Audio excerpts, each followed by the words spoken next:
2026 সালের প্রথমেই বদলে গেল রেশন কার্ডের নিয়ম। এবার আর আগের মতোই ঠিক মাল পাবেন না। কোন কার্ডে কত পরিমাণ এই নতুন নিয়মে রেশন পাবেন আপনারা, এবং এই নিয়ে মমতা বন্দ্যোপাধ্যায়ের তরফ থেকে কি জানানো হয়েছে, সমস্ত কিছু আপনাদেরকে এই ভিডিওটিতে এই বিষয়ে একদম ডিটেলসে জানিয়ে দেব। তো অন স্ক্রিন আপনারা দেখতেই পাচ্ছেন, সম্পূর্ণ বিনামূল্যে জানুয়ারি 2026 নতুন রেশমের সামগ্রী চার্ট, ক্রমিক নম্বর এবং ক্যাটাগরির নাম এবং খাদ্য সামগ্রিক।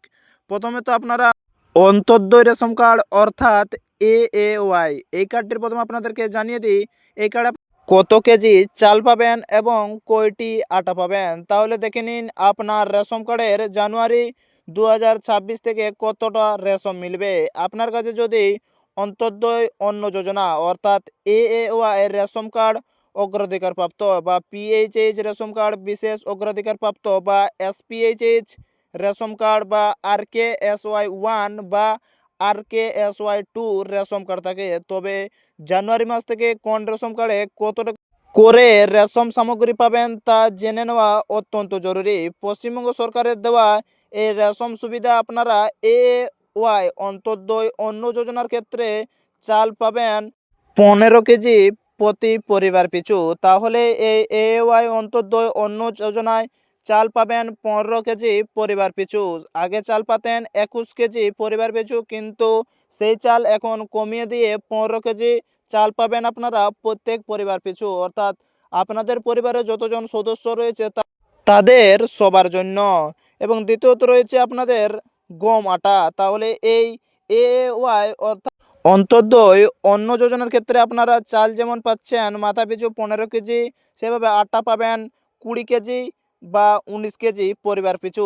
আগে যেখানে আপনারা এই AAY অন্তর্দয় অন্ন যোজনা কার্ডে 14 কেজি থেকে 13 কেজি 300 গ্রাম পরিবার পিছু আটা পেতেন, সেটা বাড়ে এখন 20 থেকে 19 কেজি করা হয়েছে। তারপরে বলা রয়েছে PHH অগ্রাধিকার প্রাপ্ত মাথা পিছু চাল আপনারা 3 কেজি, এবং আগে পাতেন এই 3 কেজি, এখন পাবেন 2 কেজি করে মাথা পিছু।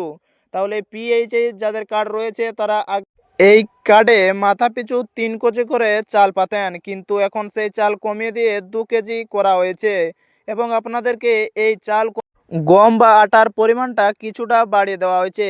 এই PHH এর ক্ষেত্রে আগে আপনারা 2 কেজি থেকে 1 কেজি 900 গ্রাম গম বা আটা পেতেন, সেক্ষেত্রে আপনারা 3 কেজি থেকে 2 কেজি 850 গ্রাম মাথা পিছু এবার থেকে আটা বা গম পাবেন। যেভাবে চালের পরিমাণটা কমেছে, ঠিক আটা বা গমের পরিমাণটা বাড়িয়ে দিয়েছে SPHH বিশেষ অগ্রাধিকার প্রাপ্ত। এক্ষেত্রে আপনারা আগে এই কার্ডের চাল পাতেন প্রত্যেক জনজনই 3 কেজি, এখন সেই চাল কমিয়ে 2 কেজি করা হয়েছে। এবং এই SPHH কার্ডে গম বা আটা পাতেন আগে 2 কেজি 900 গ্রাম, এখন সেই আটার পরিমাণ বাড়িয়ে 3 কেজি থেকে 2 কেজি 850 গ্রাম করা হয়েছে। RKS1 এই কার্ডে কোনো পরিবর্তন করা হয়নি। আগে যেমন আপনারা চাল পাতেন ঠিক সেইভাবেই চাল পাবেন, এবং আগে যেমন আটা পেতেন সেইভাবে আটা পাবেন, এবং RKSY2 এর ক্ষেত্রেও ঠিক একই। এই কার্ডে আপনারা আগে যত পরিমাণ চাল পাতেন ঠিক সেই পরিমাণেই চাল পাবেন, এবং গম বা আটা এই কার্ডে যত পরিমাণ পাতেন সেই পরিমাণেই পাবেন। RKSY1 ও RKSY2 এই কার্ডে কোনো পরিবর্তন করা হয়নি। এই কার্ডে আগের মতোই চাল বা গম আটা পাবেন। তো অবশ্যই যদি ভিডিওটি ভালো লেগে থাকে তাহলে লাইক কমেন্ট শেয়ার করতে বলবেন না, এবং এই চ্যানেলটিতে নতুন হয়ে থাকলে অবশ্যই চ্যানেলটিকে সাবস্ক্রাইব করে সঙ্গে থাকুন পরপর এরকম নতুন নতুন আপডেটগুলি সবার আগে সর্বপ্রথম এই চ্যানেলে পাওয়ার জন্য।